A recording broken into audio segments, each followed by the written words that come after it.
जय श्री राम स्टूडेंट्स। तो आज हम बात करने वाले हैं 12th class pre board exam और आने वाले फाइनल एग्ज़ाम के लिए जो 2 मार्क्स और 5 मार्क्स के मोस्ट इंपॉर्टेंट क्वेश्चन हैं from the D and F block elements. तो अगर आप पहली बार जुड़े हैं तो हमारे साथ कनेक्ट हो सकते हैं। और चलिए बात करते हैं, पहले टाइम ना वेस्ट करते हुए स्टार्ट करते हैं फर्स्ट क्वेश्चन से। What are transition elements. Transition element क्या होते हैं? Would you classify zinc, cadmium, mercury as a transition element? Give reason for your answer। तो हमें बताना है कि ट्रांजिशन एलिमेंट होते क्या हैं। अब आपने सभी ने किया होगा, ट्रांजिशन एलिमेंट्स वो डी ब्लॉक के एलिमेंट्स जिनके अंदर जो हमारे पास डी ब्लॉक जो है डी ऑर्बिटल या डी सबशेल बोल सकते हैं, वो क्या हो, इनकम्प्लीटली फिल्ड हो।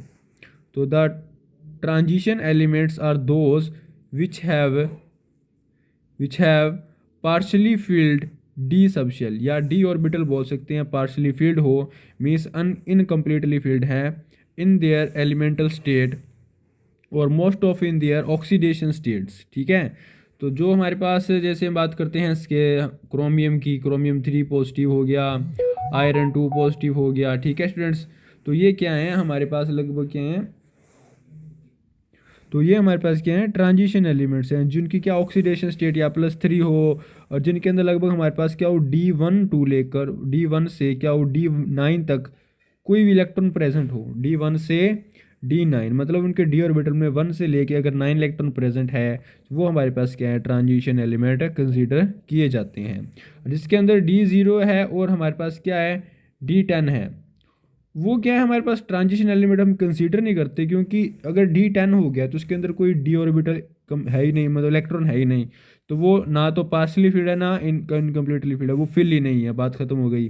फिर जो D10 है, बात करते हैं D10। अब जो D10 ऑर्बिटल है ना, इसका मतलब क्या हो गया कि वो क्या है, फुल्ली फील्ड है। अगर फुल्ली फील्ड है तो भी वो हमारे पास ट्रांजिशन एलिमेंट कंसीडर नहीं किया जाएगा।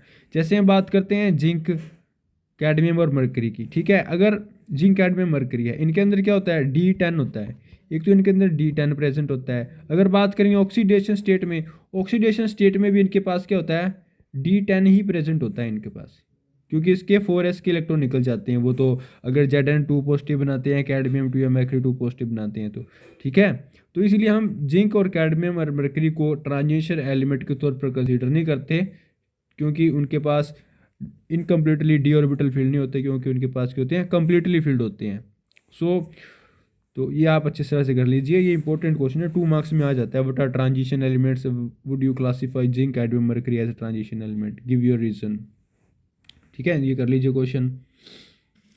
फिर हमारे पास जो सेकंड क्वेश्चन है, इसके अंदर हमसे पूछा गया है what are the characteristics of transition element. तो आपने बताना है कैरेक्टरिस्टिक्स ऑफ ट्रांजिशन एलिमेंट। ठीक है, तो जितनी भी कैरेक्टरिस्टिक प्रॉपर्टी होती है ट्रांजिशन एलिमेंट्स की, ठीक है, उन 2 मार्क्स में वो पूछ सकते हैं आपसे, या 5 मार्क्स में कई बार आ जाती है, तो इनको अच्छी तरह से कर लीजिए पहले।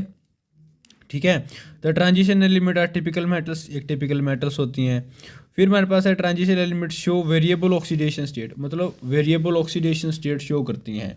उनकी जो मोस्ट कॉमन ऑक्सीडेशन स्टेट है वो हमारे पास +2 भी हो सकती है, कईयों के अंदर +3 भी होती है, वो भी हम लेटर ऑन करेंगे, ये आपने याद रखना है। फिर क्या है, transition element are generally form colour compound, तो ये कलर कंपाउंड फॉर्म करते हैं, क्योंकि जो हम इनके कंपाउंड होते हैं, जैसे हम पोटाशियम डाइक्रोमेट की बात करते हैं या हम पोटाशियम परमैंगनेट की बात करते हैं। ठीक है, और लगभग इनके जो कंपाउंड है वो कलर फॉर्म में एग्जिस्ट करते हैं।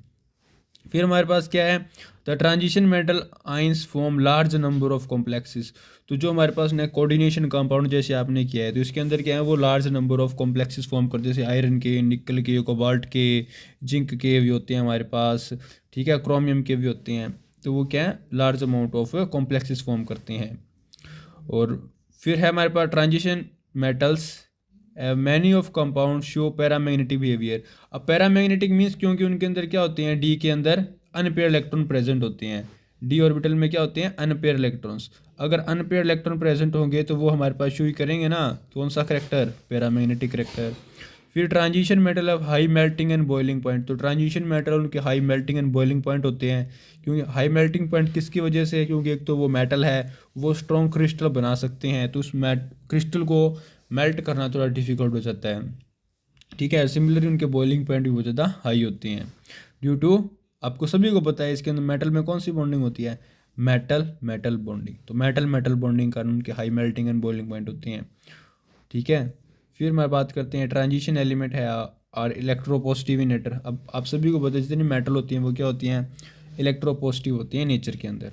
ठीक है। Transition metal form alloys, alloy भी बनाते हैं इनके। फिर transition metal are generally act as catalyst. तो ट्रांजिशन एलिमेंट्स है ना वो जनरली एक गुड कैटलिस्ट की तरह एक्ट करते हैं। जैसे हम आयरन को भी यूज़ करते हैं, हम वैनेडियम पेंटाऑक्साइड को भी यूज़ करते हैं। ठीक है। हम प्लेटिनम को भी यूज़ करते हैं, तो ये आपको याद होनी चाहिए। निकल को भी हम यूज़ करते हैं किसके अंदर, ऑर्गेनिक में आपने बहुत बार किया होगा। निकल एज ए रिडक्शन के लिए यूज़ करते हैं हम। कैडमियम भी यूज़ करते हैं। फिर हमारे पास है ट्रांजिशन एलिमेंट इलेक्ट्रोपॉजिटिव नेचर, दोबारा रिपीट हो गया सेम पॉइंट। फिर है इट है transition element have high electron या बोल सकते हैं इंथैल्पी ऑफ एटमाइजेशन। इनकी इंथैल्पी ऑफ एटमाइजेशन बहुत ज़्यादा होती है। आप यही बताया जो सेम मेल्टिंग पॉइंट वाला केस हो गया। अगर क्रिस्टल स्ट्रॉन्ग है तो उन क्रिस्टल में से एक एक एटम को अलग करना भी क्या होगा, डिफ़िकल्ट होगा। इसलिए उनकी हाई इंथैल्पी ऑफ क्या होती है, एटोमाइजेशन। एक एटम को अलग करने की जो इंथैल्पी लगती है उसे हम इंथैल्पी ऑफ एटोमाइजेशन बोलते हैं। फिर हमारे पास नेक्स्ट क्वेश्चन है वाई, हमें पूछा गया है वाई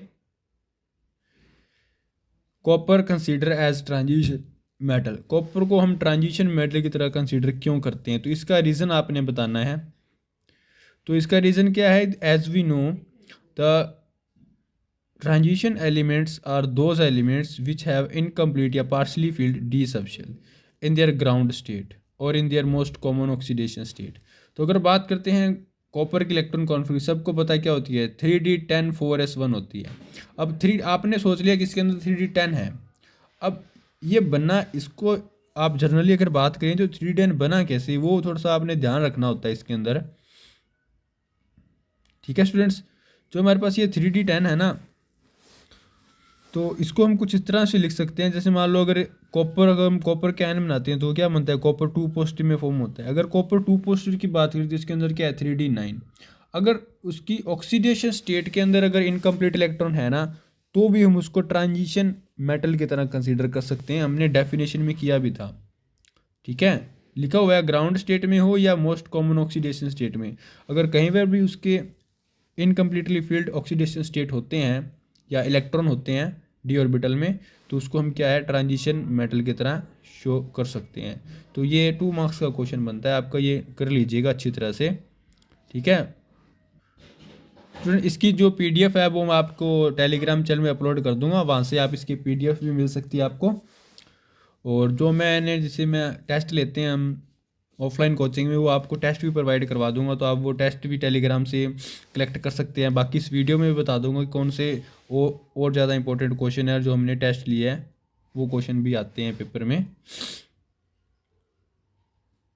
फिर हमारे पास नेक्स्ट क्वेश्चन है। इस क्वेश्चन में हमें पूछा गया है on what ground can you say that जो हमारे पास स्कैंडियम है is a transition element but zinc is a not. अब जो अब सभी को होता है स्कैंडियम की इलेक्ट्रॉन कॉन्फ़िगरेशन क्या होती है, ये लिखी हुई है इधर, क्या होती है, आर्गन 18 3d1 एंड 4s2 होती है। अब इसके अंदर क्या है, डी के अंदर कितने इलेक्ट्रॉन है, 1 इलेक्ट्रॉन प्रेजेंट है। अब 1 इलेक्ट्रॉन क्या है, एक तो वो अनपेयर्ड है, और डी हमारे पास क्या, इनकम्प्लीटली फिल्ड है। तो according to definition of transition element, scandium हमारे पास क्या हो गया, ट्रांजिशन एलिमेंट हो गया। बट बात करें जिंक की, तो जिंक के अंदर क्या है, D10 अभी बात की है। तो D10 वाले जिसके अंदर कोई अनपेयर्ड इलेक्ट्रॉन प्रेजेंट नहीं है, तो वो हमारे पास क्या है, नॉन ट्रांजिशन एलिमेंट्स है। बस ये रीज़न आपने इसके अंदर लिख देना है, सिंपल सा। ठीक है स्टूडेंट्स, ये रीज़न आपने लिख देना है, इसके अंदर यही लिखा हुआ है इधर। अगर बात करते हैं तो मैं पढ़ता हूँ, तो इसमें scandium incompletely field D orbital in ground state and it regarded as transition element. On the other hand, zinc atom has a completely filled d orbital. Zinc के पास होती है completely filled d orbital होते हैं। ठीक है, in its ground state as well as in their most common oxidation state। समझिए students, hence it is not regarded as a transition element, इसलिए हम जिंक को ट्रांजिशन एलिमेंट की तरह रिगार्ड नहीं करते। तो ये आपने थ्योरी लिखनी है, साथ में याद रख लेना सिंपल। और जो जैसे इस एक्यूरेट बुक में क्या लिखा हुआ है आपको बता देना चाहता हूँ। जैसे इधर ये लिखा हुआ है ना हमारे पास, ये वाला जो कॉन्फ़िगरेशन बनाई हुई है, ये आप मत बनाना चाहिए। आप ओनली इलेक्ट्रॉन कॉन्फ़िगरेशन लिख देना तो भी चल जाएगा काम, ठीक है, 2 मार्क्स में। तो ये मत बनाना चाहिए, ये इसमें थोड़ा एक्स्ट्रा लिखा हुआ है, ठीक है स्टूडेंट्स। आप ओनली ये वाली इलेक्ट्रॉन कॉन्फ़िगरेशन लिख देना, वो उससे भी काम चल जाएगा। फिर हमारे पास नेक्स्ट क्वेश्चन है, वाई, हमें बताना है why cadmium 2 positive, cadmium 2 positive salt are white. हमने कैडमियम बताना है, कैडमियम 2 पॉजिटिव के साल्ट क्या होते हैं, वाइट होते हैं। अभी पहले आपको ये पता होना चाहिए, अगर कोई भी कंपाउंड कलर शो करता है तो वो कलर शो क्यों करता है। ये कलर शो क्यों करता है, अगर मान लो कोई भी हमारे पास मेटल है, उसके पास इलेक्ट्रॉन प्रेजेंट है, मान लो इस तरह, ठीक है, एक ऊपर हमारे पास क्या होता है, आपने ऐसे भी क्या होगा, जो डी ऑर्बिटल है वो क्या स्प्लिट हो जाते हैं 2 एनर्जी लेवल में, एक ईजी और एक T2G में। मान लो जैसे इसके अंदर क्या है, एक इलेक्ट्रॉन अनपेयर्ड इलेक्ट्रॉन होगा, तो वो क्या करेगा, थोड़ी सी एनर्जी गेन करेगा, वो एक्साइट होकर ऊपर वाले में चला जाएगा, और जैसे ही ऊपर वाले में जाएगा वहाँ से डीऑक्साइड होकर नीचे आ जाएगा, ठीक है। अब जैसे ही डीऑक्साइड होकर नीचे आएगा इलेक्ट्रॉन, तो वो क्या करता है, जितनी एनर्जी उसने गेन की थी उतनी एनर्जी वो क्या करेगा, रिलीज़ कर देगा, ठीक है। और जो रिलीज एनर्जी एनर्जी होती है, अगर कोई एक एटम पहले एनर्जी गेन करता है, वो एक्साइटेड स्टेट में जाता है, फिर वो वापस ग्राउंड स्टेट में आता है, तो एनर्जी रिलीज़ करता है। जो ये रिलीज एनर्जी है, ये हमें कैसे शो होती है, ये हमें शो होती है कलर की फॉर्म में, ठीक है। तो ये हमें कलर की फॉर्म में शो होती है अगर इलेक्ट्रॉन का ट्रांजिशन होता है, ठीक है। ये इलेक्ट्रॉन का ट्रांजिशन तभी होता है जब हमारे पास कैसे इलेक्ट्रॉन प्रेजेंट हो, अनपेयर। अगर हमारे पास अनपेयर्ड इलेक्ट्रॉन प्रेजेंट हो तब हमारे पास क्या होता है, इलेक्ट्रॉन का ट्रांजिशन होता है। बट बात करते हैं, जैसे क्वेश्चन में पूछा गया कैडमियम, अब जो कैडमियम है उसके अंदर तो D10 प्रेजेंट है, ठीक है। अब D10 के अंदर तो क्या है, सारे इलेक्ट्रॉन क्या है, जैसे डायग्राम में शो भी किया गया है इसमें अंदर, कि सारे इलेक्ट्रॉन क्या है, पेयर्ड हैं। अगर पेयर्ड इलेक्ट्रॉन है तो वो क्या है, एक्साइट नहीं होंगे ग्राउंड स्टेट से एक्साइटेड स्टेट में, ठीक है। तो उसके अंदर कोई एनर्जी का रिलीज भी नहीं होगी, ना वो एब्जॉर्ब करेंगे, मतलब इसीलिए हमारे पास जो कैडमियम 2 पॉजिटिव के जो साल्ट एग्जिस्ट करते हैं वो क्या होते हैं, वाइट होते हैं, क्योंकि अंदर कोई भी ट्रांजिशन नहीं होती। इसी को हम ट्रांजिशन ही बोलते हैं, एक इलेक्ट्रॉन को ऊपर जाना फिर नीचे आना, ठीक है। तो इनके अंदर कोई ट्रांजिशन नहीं होती, जिसके कारण वो कलर शो नहीं कर सकते। जो ट्रांजिशन उसी को हम क्या बोलते हैं, डी ट्रांजिशन। तो आप लिख भी सकते हैं, cadmium do not show D transition, so it do not have any colour. तो ये आप उसी पूरा एक्सप्लेन कर सकते हो। तो ये आप नोट भी कर लीजिए, इसका 2 मार्क्स का आंसर है, सिंपल सा लिखा हुआ है इसके अंदर। तो फुली फील्ड होते हैं जिसके कारण कोई डी ट्रांजिशन नहीं होगी। अगर डी ट्रांजिशन नहीं होगी तो कोई कलर शो नहीं करेगा। लिख देना, इसमें डी ट्रांजिशन लिखना जरूरी हो जाता है, ये इफेक्टिव लगता है थोड़ा सा। बंद गलत होना। फिर हमारे पास क्या है नेक्स्ट क्वेश्चन, एक्सप्लेन, हमें बताना है explain titanium chloride is coloured, titanium 3 chloride is colour and titanium 4 chloride is colourless. इसका रीज़न बताना है। तो पहले तो आपने सभी ने एक बात नोट कर लेनी है, आपने जो मान लो जैसे हमारे पास 21 है, 21 से 30 तक सभी को atomic number with electron configuration याद होनी चाहिए। अब जैसे बात करो टाइटेनियम, टाइटेनियम की इलेक्ट्रॉन कॉन्फ़िगरेशन क्या होती है, आर्गन 18, और इसके अंदर 2 डी के ऑर्बिटल होते हैं और 2 एस के, मीन्स 22 होता है एटॉमिक नंबर के साथ टाइटेनियम का। तो 2 इलेक्ट्रॉन एस के और 2 डी के, मतलब ये इलेक्ट्रॉन कॉन्फ़िगरेशन हो गई, ठीक है स्टूडेंट्स। अभी इसके अंदर क्या है, जब हम टाइटेनियम 3 बनाते हैं, टाइटेनियम 3 का मतलब है टाइटेनियम के कितने इलेक्ट्रॉन हो रहे हैं वैलेंस में यूज, 3 इलेक्ट्रॉन हो रहे हैं बॉन्ड बनाने के लिए, ठीक है। तो इसको हम कुछ इस तरह से लिख देते हैं, जैसे इसमें ऑक्सीडेशन स्टेट में भी निकालते हैं टाइटेनियम की, क्या निकल के आती है, टाइटेनियम निकल के आता है टाइटेनियम 3 पॉजिटिव। 3 पॉजिटिव में तो 3 इलेक्ट्रॉन उसने लूज़ कर दिए। तो इसके अंदर लिखा भी हुआ है, आप ध्यान से देखना इधर, टाइटेनियम के पास डी के अंदर 2 थे, एस के अंदर 2 थे, उसने क्या किया, टाइटेनियम 3 बनाया, 3 बनाया तो इसके अंदर से 2 इलेक्ट्रॉन किसने, 2 तो एस के चले गए और एक के उसका डी का चला गया, मीन्स उसके 3 इलेक्ट्रॉन लॉस कर दिए उसने। जैसे 3 इलेक्ट्रॉन लॉस किए, कितने इलेक्ट्रॉन बच गए, 1 इलेक्ट्रॉन। अब जो 1 इलेक्ट्रॉन बचा है ना, वो क्या है, अनपेयर्ड है। अगर हमारे पास जो इलेक्ट्रॉन बचा है वो अनपेयर्ड है, अनपेयर्ड इलेक्ट्रॉन क्या करता है, सभी को पता है, वो एनर्जी गेन करेगा, कोई न्यू एनर्जी गेन करेगा, एक्साइट होगा, ठीक है, फिर डी एक्साइट होगा तो वो क्या करेगा, एनर्जी रिलीज भी करेगा, और जो जो एनर्जी वो रिलीज करेगा वो हमें किसके अंदर से होगी, कलर के अंदर से होगी। इसलिए जो हमारे टाइटेनियम 3 पॉजिटिव के जो हमारे पास कंपाउंड होती हैं वो कलर्ड होते हैं। बट अगर बात करें इन हम टाइटेनियम 4 के अंदर, तो टाइटेनियम 4 में क्या हो गया कि जो हमारे पास इलेक्ट्रॉन थे ना, जो एक इलेक्ट्रॉन बचा था लास्ट में, वो भी रिमूव हो गया। अब इसके अंदर ये इलेक्ट्रॉन कॉन्फ़िगरेशन होगी, 3D के अंदर कितने हैं, 0 इलेक्ट्रॉन है। अब अगर 3D के अंदर 0 इलेक्ट्रॉन है, कोई इलेक्ट्रॉन ही नहीं है, तो इसके अंदर कोई डी ट्रांजिशन भी नहीं होगी। अगर कोई डी ट्रांजिशन नहीं होगी इसके अंदर, दैट मीन्स ये क्या होगा, कलरलेस होगा। सिमिलरली हमारे पास केस है, हमारे पास जैसे टाइटेनियम जैसे हेक्सा एक्वा कंपाउंड दिया हुआ है, ठीक है, जिसमें तो टाइटेनियम के साथ क्या है, 6 वाटर अटैच है। ऐसे टाइटेनियम 4 के साथ 6 वाटर अटैच है, ठीक है। दोनों का आंसर सिमिलर ही होगा। टाइटेनियम 3 के पास एक इलेक्ट्रॉन होता है, इसलिए वो कलर शो करता है वॉयलेट। बट टाइटेनियम 4 के पास है कोई कलर नहीं होता, इसलिए वो क्या, मतलब कोई अनपेड इलेक्ट्रॉन नहीं होता, इसलिए वो क्या होता है, कलरलेस होता है। तो स्टूडेंट ये आपको समझ आ चुका होगा। अगर जिसके पास अनपेड इलेक्ट्रॉन होते हैं वो क्या करेगा, कलर शो करेगा। जिसके पास अनपेड इलेक्ट्रॉन नहीं होते, एक भी प्रेजेंट नहीं है, वो हमारे पास कलर शो नहीं करेगा। तो इस तरह के जो भी क्वेश्चन आता है, तो आपने सबसे पहले क्या करना है, उस कंपाउंड की ऑक्सीडेशन स्टेट निकालनी है।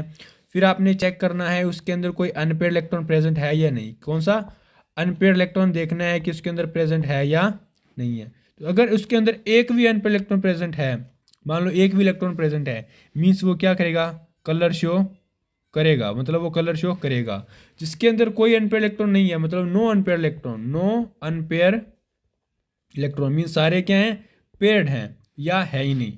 पॉसिबिलिटी हो सकती है या तो सारे पेयर्ड होंगे या एक भी इलेक्ट्रॉन नहीं होगा, ठीक है। तो इस केस में याद रखना है कि वो कलरलेस होगा, ठीक है स्टूडेंट्स, ये नोट कर लीजिएगा आप अच्छे से।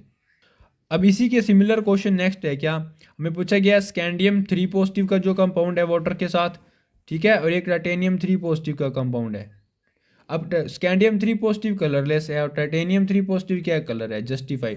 सेम आंसर लिखना है। अब स्कैंडियम के पास क्या है, D0 है, इधर इसके पास क्या है, D1 है। अब D0 है मीन्स इसके अंदर कोई अनपेड इलेक्ट्रॉन नहीं है। अगर अनपेड इलेक्ट्रॉन नहीं है तो वो कलर शो नहीं करेगा, मतलब इसके अंदर डी ट्रांजिशन नहीं होगी, ठीक है। बट इसके अंदर क्या होगी, टाइटेनियम 3 के पास डी ट्रांजिशन होगी, जिसके कारण वो कलर शो करेगा। बस इनके सेम ही आंसर है, लगभग सिमिलर क्वेश्चन है, बट वो पूछ सकते हैं आपको अलग अलग कंपाउंड का। तो आपको पता होना चाहिए उनकी electron configuration with atomic number और उनकी जो 3D ट्रांजिशन के बारे में। नेक्स्ट हमारे पास क्वेश्चन पूछा गया है, which of two is paramagnetic and why. मतलब हमने बताना है कौन सा पैरामैग्नेटिक है, वाई। अब ये पूछ रहा है वो वेनेडियम 4 पॉजिटिव, इधर लिखा है वेनेडियम 4 पॉजिटिव, मतलब वेनेडियम के कितने हैं। जैसे वेनेडियम का एटॉमिक नंबर कितना होता है, सबको पता है। वेनेडियम का जो एटॉमिक नंबर है हमारे पास कितना होता है, एटॉमिक नंबर कितना होता है वेनेडियम का, सभी बताना अच्छे से। 23 होता है एटॉमिक नंबर। अगर 23 एटॉमिक नंबर है वेनेडियम का, तो अगर उसमें से कितने 4 पॉजिटिव है, मतलब 4 इलेक्ट्रॉन निकाले, कितने बच के 19 रह गए। तो 19 की इलेक्ट्रॉन कॉन्फ़िगरेशन आपने लिख देनी। अब याद रखना पहले किस में से निकलते हैं, एस में से निकलते हैं। तो अगर वेनेडियम 4 पॉजिटिव है तो एस में से 2 चले गए, और डी में से कितने चले गए, 2 इलेक्ट्रॉन चले गए। तो ये एक इलेक्ट्रॉन अनपेयर बच गया, किसके पास, वनेडियम के पास। अब वनेडियम 4 पॉजिटिव के पास कितने इलेक्ट्रॉन है, 1 इलेक्ट्रॉन है। कौन सा, D1 है। मीन्स अगर D1 है, अगर उसके अंदर एक भी अनपेयर इलेक्ट्रॉन है, मीन्स वो क्या है, पैरामैग्नेटिक, ठीक है। अगर नेक्स्ट बात करते हैं वनेडियम 5 की, तो वनेडियम 5 में क्या था, जो एक इलेक्ट्रॉन प्रेजेंट था वो भी चला गया, तो क्या हो गया, D0 हो गया। कोई इलेक्ट्रॉन भी प्रेजेंट नहीं है, ठीक है, तो वो क्या हो गया, डायामैग्नेटिक हो गया।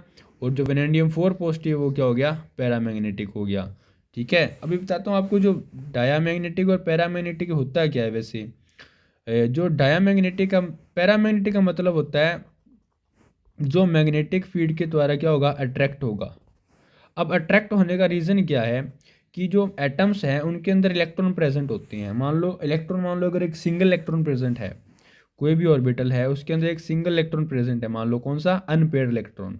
जो अनपेयर्ड इलेक्ट्रॉन क्या करता है, आपने फिजिक्स में भी किया होगा, एटम और न्यूक्लियर चैप्टर में डाइपोल मोमेंट होता है। क्या होता है, जो कोई भी एटम है उसका डाइपोल मोमेंट भी होता है, ठीक है। तो ये इलेक्ट्रॉन है ना, ये क्या करता है, न्यूक्लियस के अराउंड रिवॉल्व करता है। अब अगर वो न्यूक्लियस के अराउंड रिवॉल्व करेगा, अगर कोई इलेक्ट्रॉन रिवॉल्व कर रहा है, मान लो इलेक्ट्रॉन रिवॉल्व कर रहा है इससे, ठीक है। अब एक इलेक्ट्रॉन रिवॉल्व कर रहा है मीन्स इलेक्ट्रॉन मूव करता है तो क्या चार्ज फ्लो कर रहा है। अगर चार्ज फ्लो करता है दैट मीन्स हम बोल सकते हैं कि उसके अंदर क्या है करंट जनरेट होता है, एक ऑपोजिट डायरेक्शन में क्या होगा करंट होगा। अब अगर कोई भी चीज़ के अंदर करंट फ्लो कर रहा होता है तो हमने जो बायोट सेवरेट ला के अंदर किया है, अगर कोई भी मान लो लीनियर कंडक्टर है या उसके अंदर करंट फ्लो कर रहा है तो हम क्या करते हैं उसके अंदर उसके अराउंड क्या जनरेट होती है मैग्नेटिक फील्ड। अगर मैग्नेटिक फील्ड जनरेट हो रही है दैट मीन्स हम बोल सकते हैं वो मैग्नेटिक बिहेवियर शो करेगा, दैट मीन्स वो कंपाउंड क्या होगा पैरामैग्नेटिक। ठीक है समझ गए ना कि कोई भी एटम है उसको हम पैरामैग्नेटिक क्यों कंसीडर करते हैं, क्योंकि वो मैग्नेटिक बिहेवियर शो करता है हमारे पास। ठीक है। और डायामैग्नेटिक में क्या होता है, डायामैग्नेटिक में ये इलेक्ट्रॉन क्या होते हैं पेयर अप हो जाते हैं। अब इलेक्ट्रॉन पेयर अप हो गए तो वो मूव नहीं कर पाएगा। जैसे मान लो क्या होता है एक होता है सिंगल इलेक्ट्रॉन जो फ्री होता है वो इजीली मूव कर सकता है तो ठीक है, पर डाया के इसके अंदर कुछ नहीं होता, डाया के अंदर इलेक्ट्रॉन फिक्स हो जाते हैं, फिक्स होते हैं तो वो इतने ईजिली मूव नहीं कर सकते। अगर वो मूव ही नहीं करेंगे मीन्स उनके अंदर सारे इलेक्ट्रॉन पेयर अप हैं।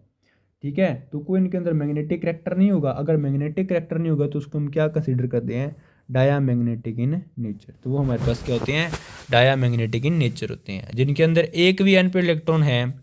अगर number of unpaired electron present हैं तो वो हमारे पास क्या है एक भी, तो पैरा है। अगर सारे क्या हैं पेयर अप हैं या उसके अंदर है ही नहीं तो वो क्या है हमारे पास डायामैग्नेटिक है। ये आपने याद रख लेना है। ठीक है स्टूडेंट्स, और इसका एक डायपोल मोमेंट का फार्मूला भी होता है निकालने का, वो मैं आगे आने वाले क्वेश्चन में पूछता हूँ आपको। तो इस क्वेश्चन में ध्यान रखना वेनेडियम 4 पॉजिटिव क्या है आपके पास पैरामैग्नेटिक है और वेनेडियम 5 क्या है डायामैग्नेटिक है। क्वेश्चन है आपके पास पूछा गया है जो वाई डज मैग्नीज 2 पॉजिटिव मतलब Mn2 पॉजिटिव आपके पास क्या है पैरामैग्नेटिक करैक्टर शो करता है among divalent ions in first transition series. ठीक है, यही बताना है आपको। अब Mn2 पॉजिटिव की आपको इलेक्ट्रॉन कॉन्फ़िगरेशन लिखनी आनी चाहिए। ठीक है, तो Mn2 पॉजिटिव से जैसे Mn की इलेक्ट्रॉन कॉन्फ़िगरेशन क्या होती है ये होती है सभी लिखी पड़ी है यहाँ पे देख लेना। लास्ट में क्या होता है 4s2 3d5 होता है।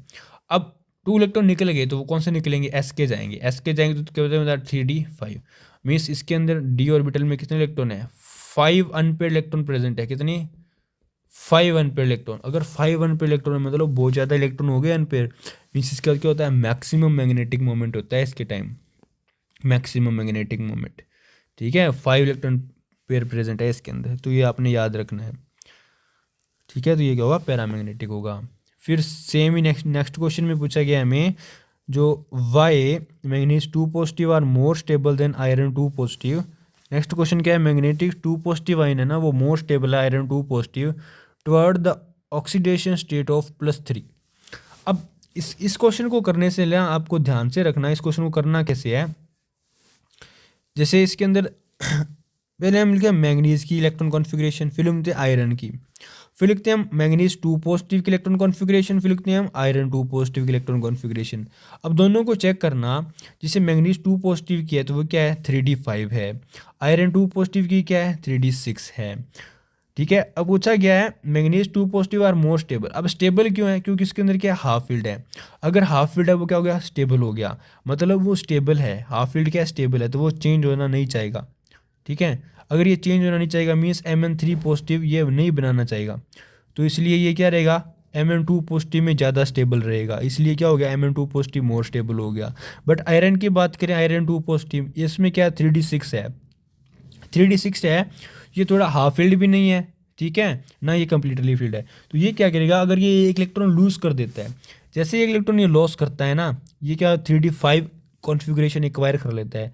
अब 3d5 क्या हाफ स्टेबल मोर स्टेबल है, इसलिए आयरन 2 पॉजिटिव जो है हमारे पास लेस स्टेबल है मैग्नीज 2 पॉजिटिव से। इसके अंदर यही लिखना है आपने कि इलेक्ट्रॉन कॉन्फ़िगरेशन में चेक करते हैं तो इधर ये 2 पॉजिटिव क्या है Mn2 पॉजिटिव मोर स्टेबल है and but in Fe2 positive there is 3d6 which is less stable electron configuration, so it changes to the iron 3 positive which have electron configuration of 3d5 which is stable या बोल सकते हैं half stable है, इसलिए वो Mn2 positive हमारे पास मोर stable है iron 2 positive से।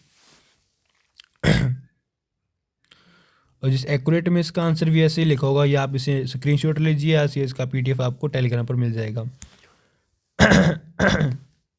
फिर हमारे पास सिमिलर टाइप क्वेश्चन है why copper 2 positive is diamagnetic, ठीक है, जो पहले किया था। और copper 2 positive is paramagnetic. Copper 1 positive क्या है, डाया है, और कॉपर 2 क्या है, पैरा है। अब कॉपर वन का मतलब है कॉपर की इलेक्ट्रॉन कॉन्फ़िगरेशन ये होती है, ठीक है।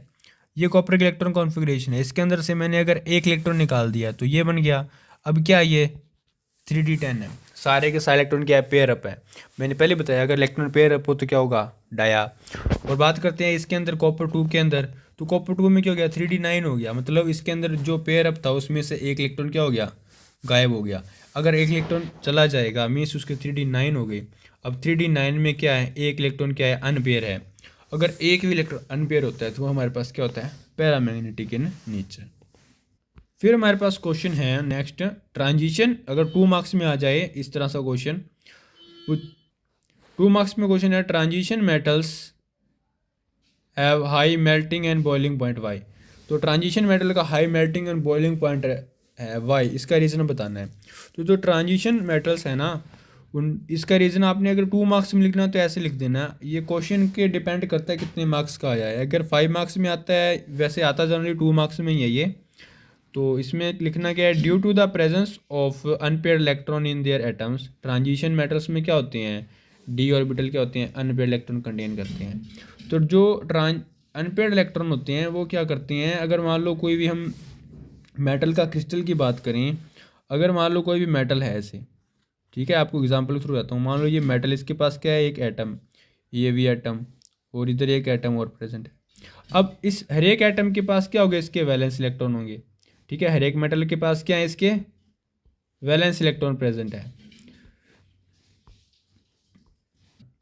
जो ये वैलेंस इलेक्ट्रॉन प्रेजेंट है, ये वैलेंस इलेक्ट्रॉन क्या करते हैं, जैसे मान लो इसका सेंटर में क्या एक न्यूक्लियस है, इसके सेंटर में क्या एक न्यूक्लियस है। इसका जो ये न्यूक्लियस है हमारे पास, इस वाले इलेक्ट्रॉन को अट्रैक्ट करेगा। जो पहले ये वाला न्यूक्लियस है इसको अट्रैक्ट करेगा, ये न्यूक्लियस इस इलेक्ट्रॉन को भी अट्रैक्ट करेगा, इसको भी अट्रैक्ट करेगा। अब होता है क्या है, मैटर क्रिस्टल में जो हर एक एटम होता है वो न्यूक्लियस, हर एक एटम का जो न्यूक्लियस होता है वो दूसरे एटम के इलेक्ट्रॉन को भी अट्रैक्ट करता है। मीन्स, तो स्टूडेंट इसमें क्या होता है, जो हमारे पास जो कोई भी जैसे मान लो मेटल का क्रिस्टल मैंने बनाया है, इसके अंदर जो एटम प्रेजेंट होते हैं ना, जो मान लो ये फर्स्ट एटम है, ये सेकंड एटम हो गया, थर्ड हो गया, फोर्थ हो गया, फिफ्थ हो गया, सिक्स्थ हो गया, ठीक है। ये जो इसके न्यूक्लियस होते हैं, मान लो ये न्यूक्लियस इस इलेक्ट्रॉन को अट्रैक्ट कर रहा है। अब क्या करेगा, ये वाला न्यूक्लियस है ना फर्स्ट एटम का, इस वाले न्यूक्लियस को भी, इलेक्ट्रॉन को भी अट्रैक्ट करेगा, इस इलेक्ट्रॉन को भी अट्रैक्ट करेगा। इस तरह से ये वाला न्यूक्लियस इसको भी अट्रैक्ट करेगा, इसको भी करेगा, इसको भी करेगा, और इस वाले इलेक्ट्रॉन को भी अट्रैक्ट करेगा। इस तरह से मेटल क्रिस्टल में हर एक जो एटम है वो, हर एक एटम का हर एक न्यूक्लियस सभी इलेक्ट्रॉन को अपनी तरफ क्या करता है, अट्रैक्ट करता है। अब इस तरह से मेटल के अंदर एक कॉम्प्लेक्स बॉन्डिंग फॉर्म हो जाती है, ठीक है। इस तरह से मेटल के अंदर एक कॉम्प्लेक्स बॉन्डिंग फॉर्म हो जाती है between valence electron and nucleus, ठीक है। जिस बॉन्डिंग को हम क्या बोलते हैं, मेटल मेटल बॉन्डिंग। तो इस मेटल मेटल बॉन्डिंग के कारण जो हमारे पास मेटल है वो बहुत ही हार्ड हो जाती है। हार्ड मीन्स उसका जो क्रिस्टल है बहुत ज़्यादा हार्ड बनता है, ठीक है। और उस क्रिस्टल को तोड़ना बहुत डिफ़िकल्ट हो जाता है, उसकी वजह से स्टूडेंट्स उस क्रिस्टल को क्या तोड़ना डिफ़िकल्ट है, और मेल्ट करना भी डिफ़िकल्ट हो गया। तो दैट मीन्स उसका मेल्टिंग पॉइंट भी ज़्यादा हाई हो जाता है, और उनको सेपरेट करना भी अलग है, बहुत डिफ़िकल्ट है। वैसे उनका बॉइलिंग पॉइंट भी बहुत ज़्यादा हाई हो जाता है, ठीक है, due to metal metal bonding in crystal lattice. तो ये आपने इसमें लिखना होता है। तो जितने ज़्यादा अनपेड इलेक्ट्रॉन प्रेजेंट होंगे हमारे पास, याद रखना, जितने ज़्यादा अनपेड इलेक्ट्रॉन होते हैं हमारे पास उतनी ज़्यादा क्या होगी, मेटल मेटल बॉन्डिंग होगी। तो जितनी ज़्यादा मेटल मेटल बॉन्डिंग उतनी ज़्यादा स्ट्रॉन्ग क्रिस्टल, और उतने ही ज़्यादा उनका क्या होगा, high melting and boiling point, इसलिए इसका हाइयर मेल्टिंग बॉइलिंग पॉइंट होता है। तो this is the strong bonding between the atoms and the responsible to the high melting points and boiling points. ये आपने इसमें लिख देना है। जो मैंने आपको बताया है वो आप लैंग्वेज में अपने आप लिख सकते हैं। और एक आपको बता देता हूँ, अगर आप वीडियो के डिस्क्रिप्शन में जाते हैं, ठीक है स्टूडेंट्स, वहाँ पे वीडियो के डिस्क्रिप्शन में आपको एक ऑप्शन मिलती है एआई, ठीक है। एआई मीन्स आपको जो मैं बता रहा हूँ उसको आप ना इन वर्डिंग में भी लिख सकते हैं। तो इन वर्डिंग में जो वीडियो के अंदर आप वीडियो की समराइज़ भी कर सकते हैं एआई की हेल्प से। तो आजकल आप थोड़ा बहुत ए का यूज़ करना तो सीख ही गए होंगे, तो आप वहाँ से आप उसको समराइज़ भी कर लेना अच्छे से, आपको समझ आ जाएगा कि जो मैंने बताया है, और वो आपको साथ के साथ लिखा भी आ जाता है अकॉर्डिंग टू टाइम टेबल बनता, जैसे टाइम कंटिन्यू बनता है उसके अंदर, वहाँ से भी आप देख सकते हैं। नेक्स्ट क्वेश्चन है स्टूडेंट हमारे पास, वाई ट्रांजिशन मेटल है high tendency to form complexes. Transition metal की हाई टेंडेंसी होती है टू फॉर्म कॉम्प्लेक्सिस। ये क्वेश्चन बहुत बार रिपीट हुआ है। इसका रीज़न क्या है, एक तो हमारे पास ट्रांजिशन मेटल्स का क्या हुआ, कम स्मॉल साइज होता है, स्मॉल साइज होता है। फिर क्या होता है हमारे पास उनका हाई आयनिक चार्ज होता है, मतलब उनके जो ऑक्सीडेशन स्टेट है वो ज़्यादा होता है। ठीक है, जिस अगर हाई आयनिक चार्ज होने का मतलब क्या है, जितना ज़्यादा चार्ज होगा उतना ज़्यादा उसका क्या हो गया, न्यूक्लियर पावर कितनी ज़्यादा होगी, मतलब न्यूक्लियर चार्ज भी ज़्यादा हो गया। अब जैसे जैसे इफेक्टिव न्यूक्लियर चार्ज इंक्रीज होता है ना, तो बाहर से कोई भी मान लो कोई इसको इलेक्ट्रॉन डोनेट कर रहा है, अब डोनेट क्यों कर रहा है, कोई भी लिगेंड करेगा तभी तो हमारे पास क्या बनता है, कॉम्प्लेक्स बनता है। अगर लिगेंड इलेक्ट्रॉन डोनेट करता है मेटल को तभी कॉम्प्लेक्स बनता है। तो ये लिगेंड इलेक्ट्रॉन डोनेट करेगा और मेटल इसको क्या ईजिली कैप्चर कर लेगा, स्ट्रॉन्ग बॉन्डिंग बना लेगा। इसलिए जो ट्रांजिशन मेटल होती है उनकी हाई टेंडेंसी होती है कॉम्प्लेक्स फॉर्म करने की। तो फिर क्या ऑन कंबाइनिंग 1 एंड 2 हम बोल सकते हैं हाई चार्ज डेंसिटी हो on the transition metal cations, तो उनकी हाई चार्ज डेंसिटी होनी चाहिए। फिर क्या मोस्ट इंपॉर्टेंट क्या है, उनके पास presence of vacant d orbitals, उनके पास वैकेंट डी ऑर्बिटल होने ही चाहिए। तो ये मोस्ट इंपॉर्टेंट प्रॉपर्टी है, अगर कोई भी मेटल के पास वैकेंट डी ऑर्बिटल प्रेजेंट है ट्रांजिशन की, दैट मीन्स वो कॉम्प्लेक्स फॉर्म कर सकती है, क्योंकि वो इलेक्ट्रॉन एक्सेप्ट कर सकते हैं उन वैकेंट ऑर्बिटल्स के अंदर। जैसे कुछ एग्जांपल दी गई है, कॉपर कॉम्प्लेक्स दिया गया है, कॉपर का अमोनिया के साथ कॉम्प्लेक्स है, कॉपर साइनाइड का कॉम्प्लेक्स है। ठीक है, एक 3 नेगेटिव वाला है, एक 4 नेगेटिव वाला है। तो ये एग्जांपल आप लिख लेना, जैसे आपने कोऑर्डिनेशन कंपाउंड में किए भी होंगे ये सारे। फिर हमारे पास नेक्स्ट जो क्वेश्चन है, इस क्वेश्चन में हमें पूछा गया है, why zinc cadmium mercury are soft and have low melting point. जो हमारे पास जिंक कैडमियम और मरकरी है वो क्या सॉफ्ट होते हैं और लो मेल्टिंग पॉइंट होते हैं। अब इसका रीज़न हम पहले किया था मेटल मेटल बॉन्डिंग। अब मेटल मेटल बॉन्डिंग जो डिपेंड करती है वो किस पे डिपेंड करती है, नंबर ऑफ अनपेयर्ड इलेक्ट्रॉन्स पर। किस पर, नंबर ऑफ अनपेयर्ड इलेक्ट्रॉन। जितने ज़्यादा नंबर ऑफ अनपेयर्ड इलेक्ट्रॉन उतना ज़्यादा स्ट्रॉन्ग क्रिस्टल, उतनी ज़्यादा strong metal metal bonding. But अगर बात करें जिंक की, कैडमियम की और मरकरी की, इसके अंदर क्या होता है, D10 फिल होता है। अब D10 फिल है, सारे इलेक्ट्रॉन फिल हैं, मतलब कोई भी इलेक्ट्रॉन अनपेयर्ड नहीं है। अगर अनपेयर्ड इलेक्ट्रॉन नहीं है तो इनके अंदर जो मेटल मेटल बॉन्डिंग होती है ना वो इतनी स्ट्रॉन्ग नहीं होती। अगर मेटल मेटल बॉन्डिंग स्ट्रॉन्ग नहीं है तो इनका जो क्रिस्टल बनेगा वो इतना हार्ड नहीं होगा। हार्ड नहीं होगा तो मीन्स दैट मीन्स वो क्या होगा, सॉफ्ट होगा। और सॉफ्ट है तो इसको आप इजीली मेल्ट भी कर सकते हैं। दैट मीन्स जिंक कैडमियम और मरकरी उनके क्या होते हैं, लो मेल्टिंग पॉइंट होते हैं।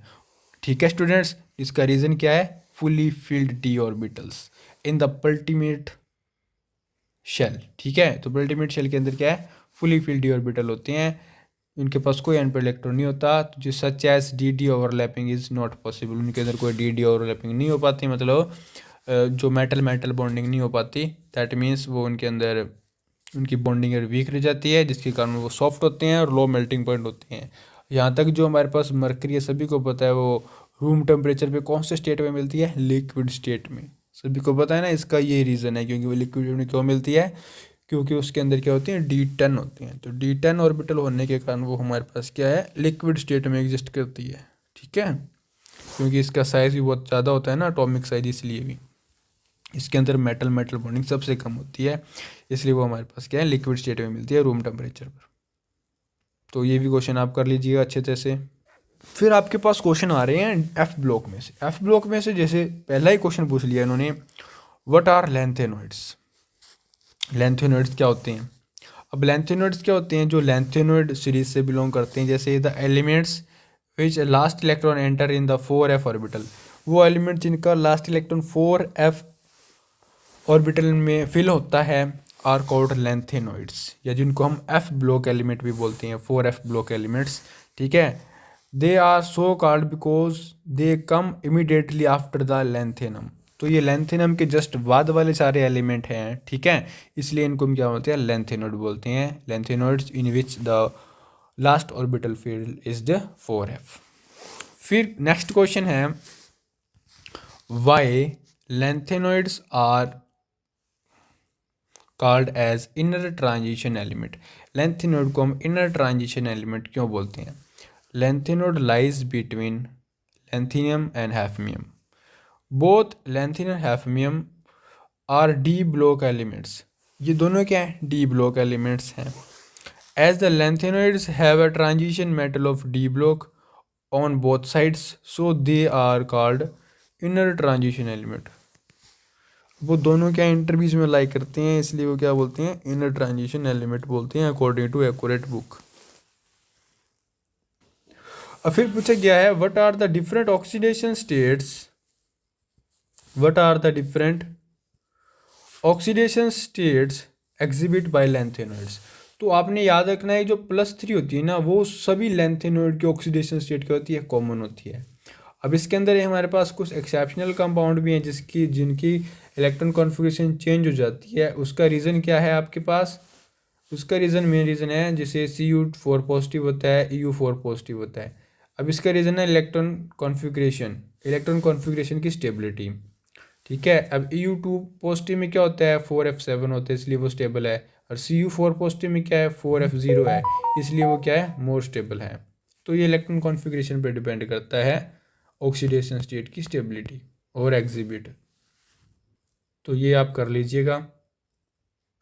फिर हमारे पास नेक्स्ट क्वेश्चन है जो हर बार पेपर में रिपीट हो जाता है, व्हाट इज़ लेंथेनोड कॉन्ट्रैक्शन। लेंथेनोड कॉन्ट्रैक्शन क्या होती है? अब लेंथेनोड कॉन्ट्रैक्शन में क्या होती है? In lanthanoid series with increasing atomic number. अब होता है क्या है, जैसे जैसे हम एफ ब्लॉक एलिमेंट्स के अंदर, जैसे मान लो ये एफ ब्लॉक की सीरीज है, इसके अंदर हम जैसे जैसे लेफ़्ट टू राइट जाते हैं, मीन्स अगर हम एटॉमिक नंबर इंक्रीज करते हैं एफ ब्लॉक के अंदर, तो हमारे पास जो इसका एटॉमिक रेडियई और आयनिक रेडियई है वो क्या होता है? ग्रेजुअली डिक्रीज होता रहता है। जैसे मान लो इधर मैं ग्राफ बनाता हूँ, इधर क्या है मेरे पास? एटॉमिक नंबर की बात करता हूँ, ठीक है, और इधर मैं बात करता हूँ रेडियस की। ठीक है स्टूडेंट्स, तो जैसे जैसे मेरे पास इधर जेड की वैल्यू इंक्रीज होती जाएगी, जैसे मान लो पहले लेंथेनोइड है, जैसे लेंथेनियम है, तो लेंथेनियम का रेडियस सबसे ज़्यादा। जैसे जैसे मैं लेफ़्ट टू राइट जाता हूँ जिसके अंदर लेंथेनियम सीरीज़ के अंदर, तो इनका जो रेडियस है वो क्या हो जाता है? कम होता जाता है। रेडियस कौन सा? Ionic as well as covalent radius कम होता जाता है। ठीक है, जिसको हम बोलते हैं कॉन्ट्रैक्शन, मतलब कुछ इसका साइज़ कम हो जाता है तो क्या बोलते हैं?